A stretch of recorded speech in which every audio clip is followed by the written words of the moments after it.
রহমতুল্লাহ বারাকাতুহু। সম্মানিত দর্শক শ্রোতা এবং হাজী সাহেবানগণ, একটু লক্ষ্য করুন, আমরা এখন যাচ্ছি মকামে ইসমাইল আলাইহিসসালাতু ওয়াসসালামের পাশে। তো মকামে ইসমাইল আলাইহিসসালাম হলেন আমাদের নবীর ওই সিলসিলা দিয়ে, ওই বংশ দিয়ে, হযরত ইসমাইল, হযরত ইব্রাহিম, হযরত ইসমাইল আলাইহিসসালামের বংশ দিয়ে আমাদের নবী দুনিয়াতে এসেছেন। সুতরাং এই মকামে ইসমাইল বলতে ইসমাইল আলাইহিসসালামের স্থান বা জায়গা। এটাকে মকামে ইসমাইল, এখানে কি ঘটনা ঘটেছিল, কেন বলা হয়? হযরতে ইসমাইল আলাইহিসসালাম ছিলেন আল্লাহর নবী, ইব্রাহিম আলাইহিসসালাম আল্লাহর নবী। ইব্রাহিম আলাইহিসসালাম বারবার স্বপ্ন দেখতেছেন। একবার স্বপ্ন দেখেছেন 100টি উট কোরবানি দিয়েছেন। আবার আল্লাহ বলছেন ইব্রাহিম তুমি কোরবানি দাও। আবার 100টি উট কোরবানি দিয়েছেন। আবার স্বপ্ন দেখেছেন 100টি উট কোরবানি দিয়েছেন। এরপর আল্লাহ বলতেছেন নয়, এমন তোমার পৃথিবীর মধ্যে সবচেয়ে প্রিয় জিনিস যেটা, সবচেয়ে প্রিয় যেটা, সেটা দিয়ে তোমাকে কোরবানি দিতে হবে। এখানে হলো হযরতে ইসমাইল জবিহুল্লাহ হলো হযরত ইব্রাহিম আলাইহিস সালামের প্রিয় সন্তান, প্রিয় ছেলে। শেষ পর্যন্ত হযরত ইব্রাহিম আলাইহিস সালাম নিজের বিবিকে বললেন যে আমার ছেলে হযরত ইসমাইলকে সুন্দর করে সাজিয়ে গুছিয়ে আমার সাথে দাও। আর কেন? কারণ ওনাকে কোরবানি দিতে হবে, আল্লাহ ওনাকে কোরবানি দেওয়ার জন্য বলেছেন। আর কেন? ছেলেকে কি আবার বাবা কোরবানি দেয়? হ্যাঁ, নবীগণ ছেলেকে কোরবানি দিতে পারেন, কোরবানি দিতে হয়, কোরবানি দিতে হবে। কারণ তিনি হলেন ইব্রাহিম খলিলুল্লাহ, আল্লাহর বন্ধু। আল্লাহর বন্ধু মানে আল্লাহ যা বলেন তিনি তা করেন, এটা উনি হলেন আল্লাহর বন্ধু। তো ওনাকে সাজিয়ে গুছিয়ে হযরত ইসমাইল জবিহুল্লাহকে এখানে নিয়ে এসেছেন। কোন কোন কিতাবে আছে সাথে তলোয়ার নিয়ে এসেছেন এবং রশি নিয়ে এসেছেন। রশি, তলোয়ার হযরত ইসমাইল জবিহুল্লাহকে নিয়ে এসেছেন। আবার এখানে আমি একটা কথা উল্লেখ করতে চাই।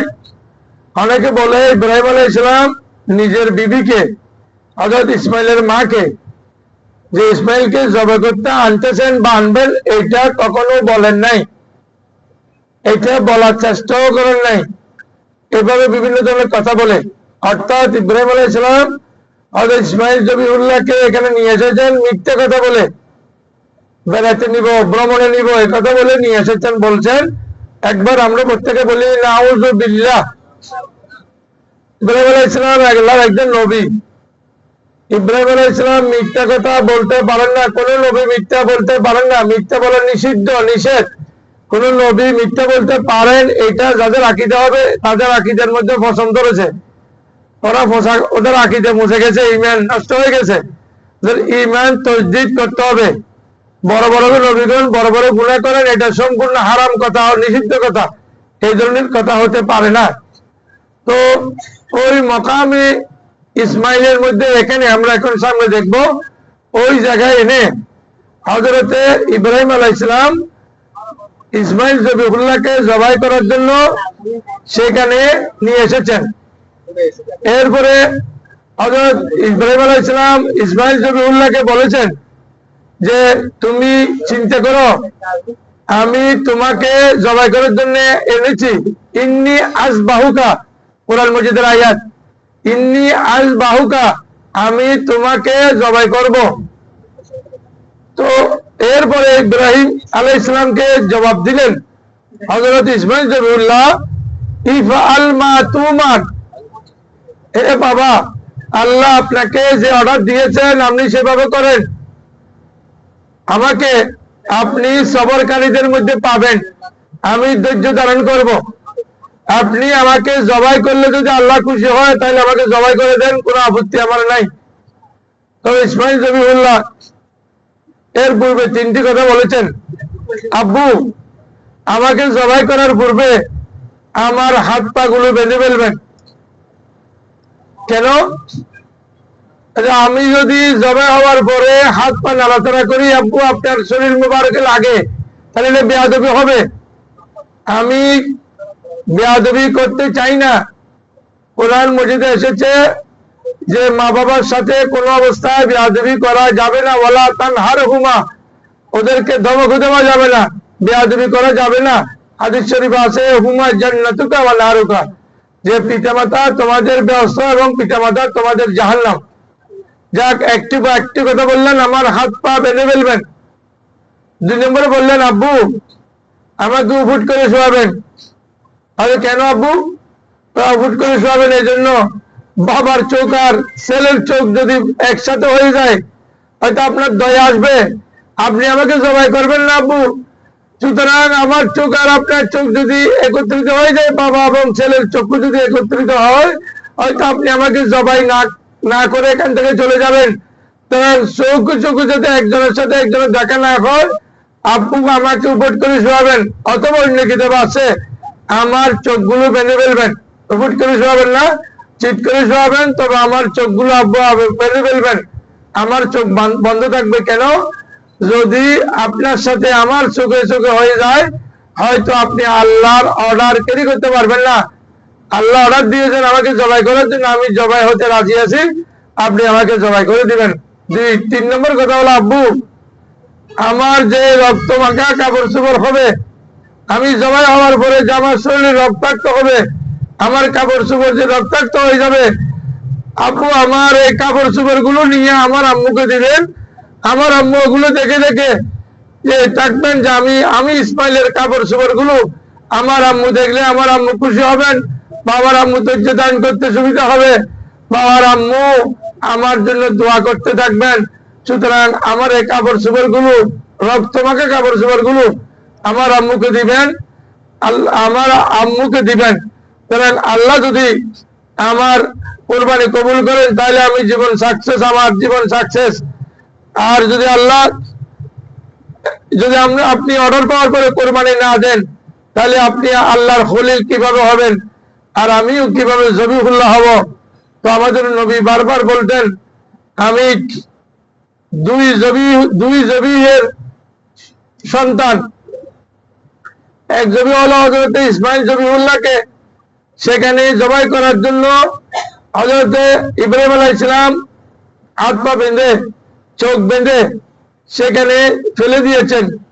ফেলে দেওয়ার পরে কিতাবে এসেছে জাল খলিলু ইয়ামুরুনি ওয়াল জলিলু ইয়ানহানি, তলোয়ার চালাই দিচ্ছে, বিসমিল্লাহ আল্লাহু আকবার করে যখন তলোয়ার চালাই দিচ্ছে, তখন তলোয়ারের পক্ষ থেকে আওয়াজ আসলো আমি ওনাকে জবাই করতে পারবো না। তলোয়ার বলতেছে আমি জবাই করতে পারবো না, আমার দ্বারা জবাই করা সম্ভব না। তিনি বলতেছেন, তলোয়ার বলতেছেন আল খলিলু ইয়ামুরুনি বিল কতে, ইব্রাহিম খলিল আলাইহিস সালাম বলতেছেন আমাকে কেটে দেওয়ার জন্য। আর ওয়াল জলিলু ইয়ানহানি, আর এখানে জলিল মানে আল্লাহ, আল্লাহ রাব্বুল আলামিন বলেন কাটিও না, আমার ইসমাইলের একটি পশমও কাটিও না। তো সেখানে হযরতে ইসমাইল জবিহুল্লাহকে জবাই করতে ফেলার পরে তলোয়ার যখন চালিয়ে দিয়েছেন, কিতাবে এসেছে দাজ্জাতিল আরদু, সারা পৃথিবী কম্পন করে আরম্ভ করেছে, মক্কার জমিন কম্পন করে আরম্ভ করেছে। ওইদিকে দেখেন ওই মকাম ইব্রাহিম, ওই যে মকাম ইসমাইল, ওই উপরে বাম পাশে উপরে ওইদিকে দেখেন একটা ছোট মিনার আছে, ওই যে বাম পাশে একটা ছোট মিনার আছে, ওই মিনারে দেখা যায় এটা হলো মকামে ইসমাইল, এটার নাম হলো মকামে ইসমাইল। ওখানে ইব্রাহিম আলাইহিস সালাম হযরত ইসমাইল জবিহুল্লাহকে জবাই করেছেন। তো কিতাবে এসেছে আল খলিলু ইয়ামুরুনি বিল কতে, তলোয়ার বলতেছে আমাকে হযরত ইব্রাহিম আলাইহিস সালাম বলতেছেন তুমি ইসমাইল জবিহুল্লাহর কে 2 টুকরা করে ফেলো, গলা কেটে দাও। আর ওইদিকে আর শয়তান প্ররোচনা দিচ্ছে, আর ওইদিকে আল্লাহ বলতেছেন আমার ইসমাইলের একটি পশমও কাটিও না, একটি পশমও কাটিও না। এরপর এখানে লেগে গেছে শয়তান বলতেছে ইসমাইল জবিহুল্লাহ তোমাকে কিছুক্ষণের মধ্যে তোমার আব্বু জবাই করে দিবে, তুমি পালিয়ে যাও, তুমি এইদিকে চলে যাও, তুমি ওইদিকে চলে যাও, তুমি এটা করো, তুমি ওইটা করো, তুমি ওইটা করো। অথচ ইব্রাহিম আলাইহিস সালাম আল্লাহর অর্ডারে হযরত ইসমাইল জবিউল্লাহকে বলেছেন, আমি তোমাকে ইন্নী আযবাহুকা, নিঃসন্দেহে নিশ্চয়ই আমি তোমাকে জবাই করব, আল্লাহ অর্ডার দিয়েছেন। তো ইব্রাহিম আলাইহিস সালাম বলার বড় শয়তান এখানে ইসমাইল জবিউল্লাহকে প্ররোচনা দিতে চেষ্টা করেছে, কিন্তু প্ররোচনা দিতে পারে নাই। উনি তো আল্লাহর নবী, আল্লাহর নবী হওয়ায় প্ররোচনা দিয়ে শয়তান সুবিধা করতে পারেন নাই। তখন ইব্রাহিম আলাইহিস সালাম এই ইসমাইল জবিউল্লাহকে জবাই যে করেছেন, সেখানে ইব্রাহিম আলাইহিস সালামের তলোয়ারের নিচে বেহস্তি দুব্বা এসেছে।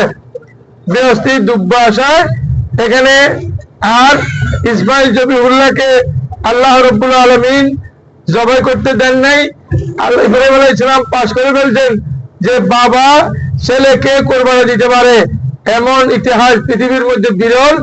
দেখা গেছে হযরত ইসমাইল আলাইহিস সালামকে ইব্রাহিম আলাইহিস সালাম জবাই করেছেন। এখানে আল্লাহ আমাদেরকে বুঝার তৌফিক দান করুক, আমিন।